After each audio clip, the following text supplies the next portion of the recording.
Hello guys and girls, Voices from the Dark here. Let's have a talk, because it's been far too long since we have had a talk and just sat down and talked, and I feel like that lack of transparency has caused some issues or some uncertainty among some of you, so I feel like it's best if we're transparent and open and I talk about what's going on with my life and what place the channel has in that and what place the channel will have in my life in the future, just so you have expectations set correctly. Recently I've seen some worries that I perhaps don't care anymore because I don't reply as much in the comments and I don't upload as often, I don't upload as varied, and I would like to just talk a little bit about why and what's going on with me and how I hope to remedy some of that. Just to start off the video, we're going to be delving into some different topics that I've tried to divide up to not have too much of a rambly video, but I should probably bring up my main issue straight away, and that is that I'm trying to find a balance in my life. I've started studying now, and I also have an increased social presence, a bigger social circle, more activities happening there. I've had to balance everything, and studies have always been number one on the lists. So allocating time to different activities is something that I've struggled with, and YouTube has also taken the fall for that. But I really want to get better, and I feel like I've been silent for far too long, and I would like to do something, starting with the backlog that I had of comments. Up until last Sunday, I had about 2,000 unread comments. What happens when you have a lot of older videos like I do, and comments pop up on them over time, and I think we get about a little over 100 comments per week, and I've not really been able to keep up with it. I occasionally pop in on newer videos and reply to some of the comments there, but just going through that list of different comments is something that has felt intimidating to me. Up until last Sunday, where I sat down, spent 4 hours, and I went through all the comments, replying where needed, and finally got caught up to date. And a lot of that made me realize that this is something worth doing. It's so much fun to see, especially with a channel as old as mine, that you have people coming back to your channel after maybe years of being absent, seeing what you're doing now, looking back at the older stuff, and just having these... People are old enough now to have a nostalgic connection to the series you've done, and that's incredibly fun, especially people connected to Kajor Season 1 back in 2012. Just watching that as part of their lives back then, and it's like it's a representation of who they were then, and just seeing them reminisce it's really fun. And just the kindness in general that I see on my videos, just people really wanting you to be happy and wanting what's best for you. It's really special. So where are we going then in 2018 and beyond? Well, before we talk about that, I think it's good to talk about where it all started, where we came from. So let's start by asking the question, who was the old Dark that people seem to miss? I see a lot of people seeing the situation now on the channel, thinking, oh, you're not getting any views on the videos, you should try playing some newer games maybe, or oh, you don't respond as much as you used to, and things used to be better back then. So I think it's worth exploring, and if we use fan art as a gauge for interactivity, then 2012 and 2013 was definitely the big boom in terms of interaction on the channel. This is when an excited young Dark was just starting to get some views on his series, and in 2013 I averaged about 2 fan art pictures that I received every day, and I showed them all in my update series that I call The Dark Corner, where I did some random spoofs every once in a while, talked about the current series on the channel, showed off some fan art, read some letters, and that's really when we started building the community. Anyways, my name has been Voices from the Dark. Thank you so much for watching this episode of The Dark Corner. I will see you in the next episode, and I will see you with more Skyrim episodes this week, since I do actually have summer vacation. This is the international sign of summer vacation. It's kind of ninja moves. This is also at the point where my creativity ran wild with series like Kajor, where I just wanted to explore what was possible with this medium, using games and making a movie out of it, making a custom adventure and setting own rules and characters and people really seem to connect with it, and I just love doing it because I've always enjoyed telling stories. I used to write a lot of stories when I was younger, and now I actually got to live the stories or make them real without making a traditional movie. Back then I was also very open about my life and current events, something that I'm not necessarily anymore. I tend to keep a lot more things to myself, not seeing it as important to share. So I want to take a page from the old Dark's book and just try to be a bit more transparent, because if I'm more clear about what I want with the channel and what part the channel plays in my life, then expectations can be set more accordingly. The 16-year-old Dark had a lot of free time, okay? Middle school was coming to an end, start of high school. Homework wasn't too bad, it was pretty quick, and I was just left with a lot of free time. And I didn't spend most of that time with my friends. I had friends at school, but interacting with them outside of school was not something I was good at doing. I tended to prefer just being by myself in my room, working on videos for you, not wanting to miss that daily upload. And in that period, I isolated myself really when I think back on it, and I lost a lot of friends that way.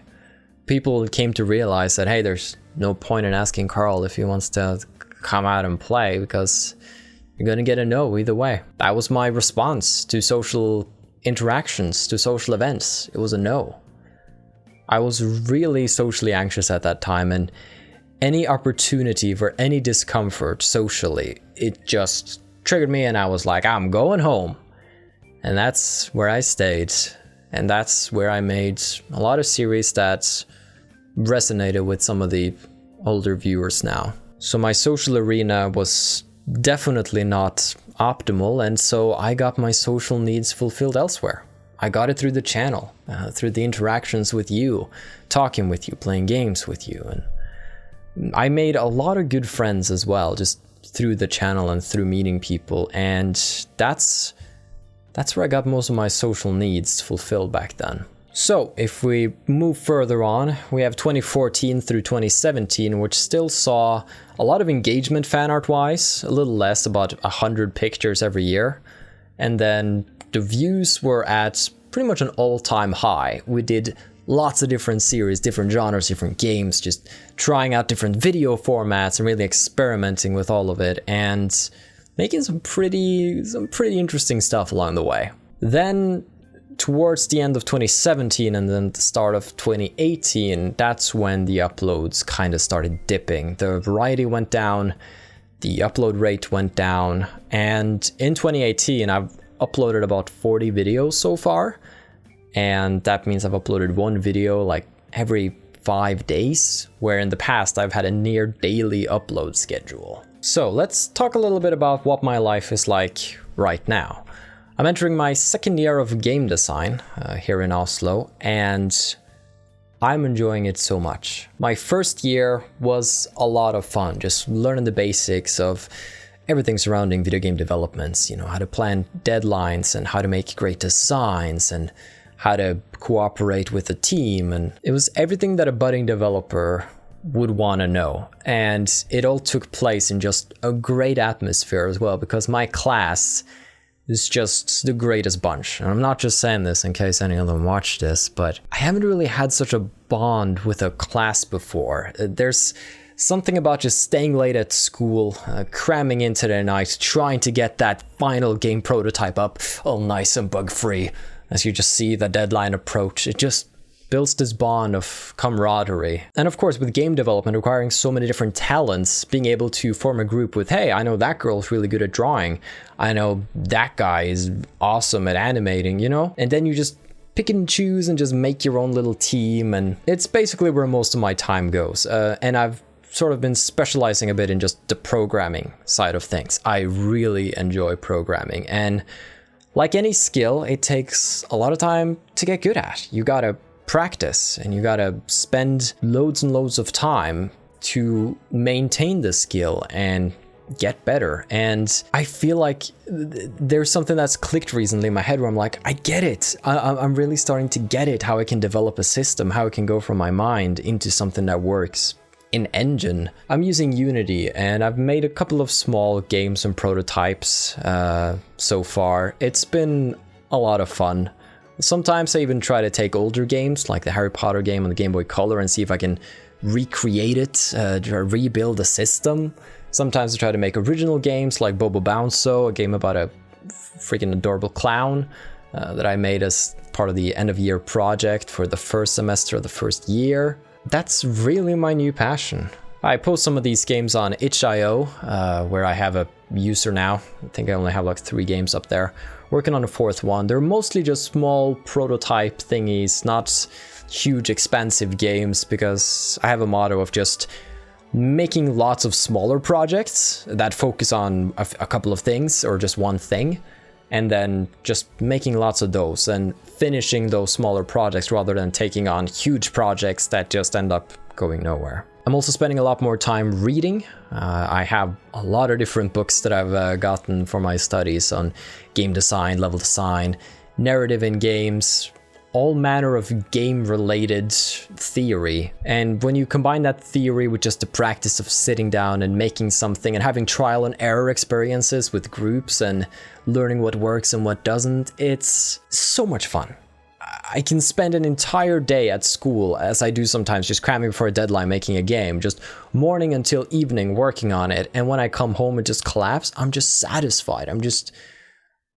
I don't know. It's essentially my school life I'm very much enjoying. It's taking a lot out of me with how much focus I'm putting on it, like never miss a class, always do this, always finish assignments, always do this and this and this. I'm taking it very seriously to the point where other areas of my life are down prioritized pretty much across the board. Outside of school though, I actually began to grow a social circle.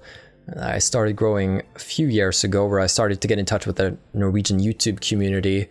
And now, recently this year, I actually decided to start up a Dungeons and Dragons campaign with a few of my friends. I got one person hooked, then I made them ask some of their friends, and then I asked some of my friends, and eventually we gathered a crew.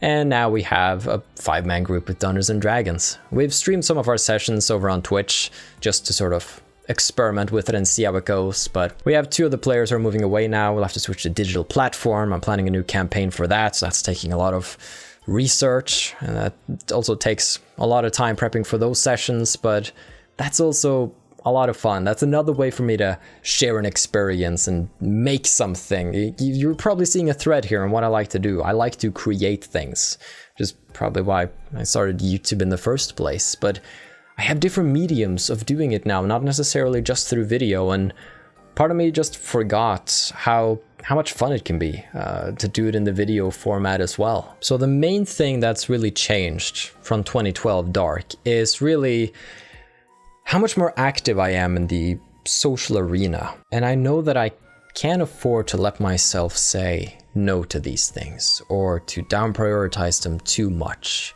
and go back into my old habits of just saying no, because I know that now that I've become more of a yes man when it comes to certain opportunities or social events, and daring to just go, oh, you invited me to a party where I might know maybe one person if they show up? Sure. And actually being able to go through with that, it's been a huge step for me. And it happened during the summer of 2016, where there was this event coming up that I was really worried about, really scared about. Wasn't sure I was gonna like it.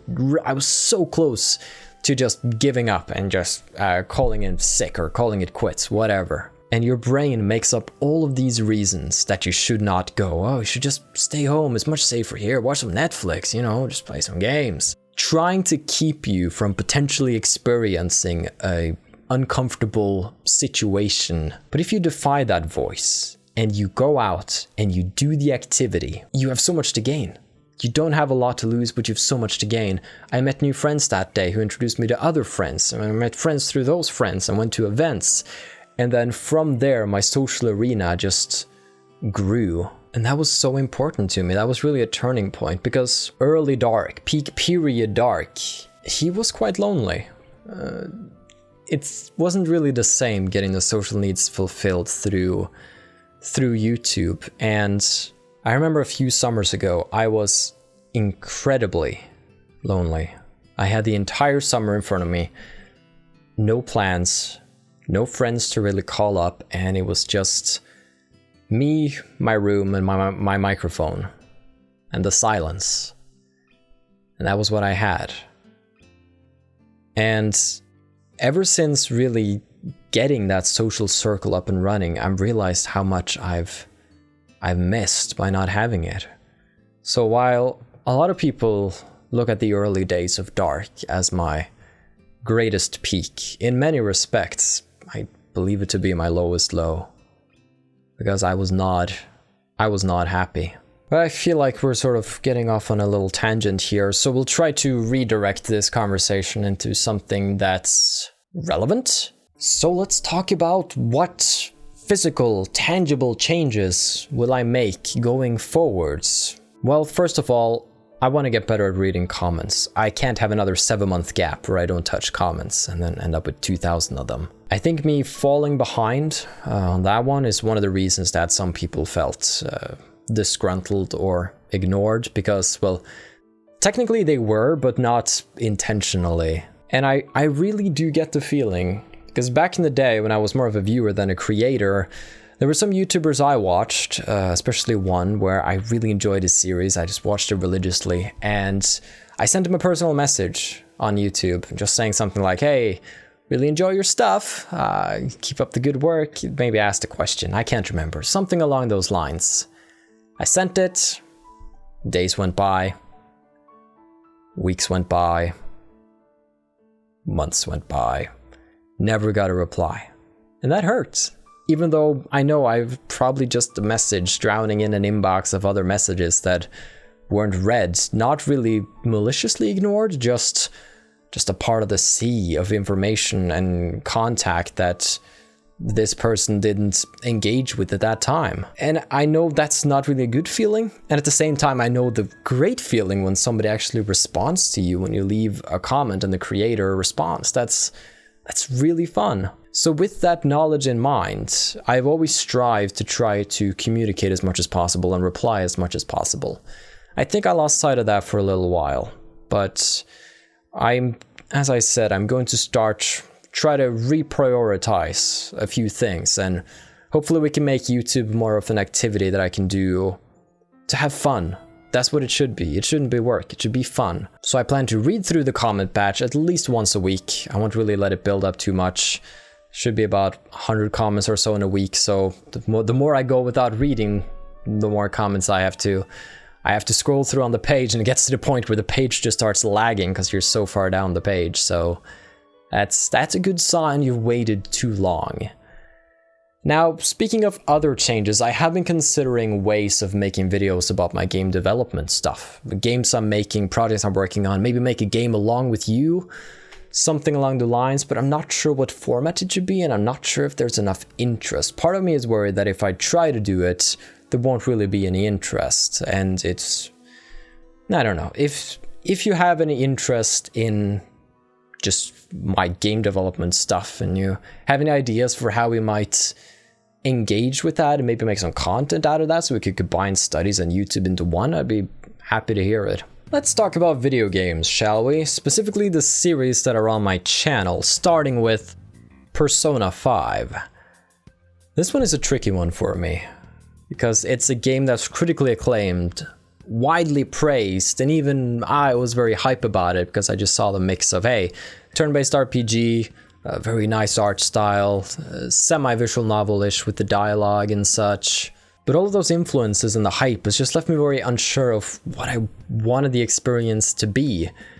And I'm not really enjoying playing it all that much. It's a game that's stressing me, because it's a game about time, time moving on. You have a deadline before you have to do this. You have a day with so many hours in it that you can spend on doing different things at different places with different people. And part of what I like to do when I make a video of a game is to present it in its best light, and also just to present myself in a good light, because I generally don't like to watch people who fumble too much when they play video games, trying to understand it, not getting it. I prefer to watch somebody who knows what they're doing, so they're able to focus more on commentary and not constant questions of, well, what does this do? What is this button?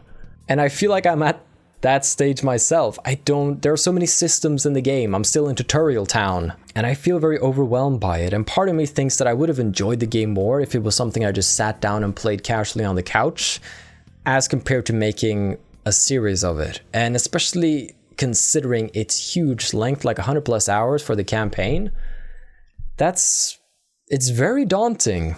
However, I want to complete the Kamoshida arc at the very least. I said when I started up the game that I'm going to play it in chunks of 10. I'll play for 10 episodes and then reevaluate if I want to keep going for another 10 episodes.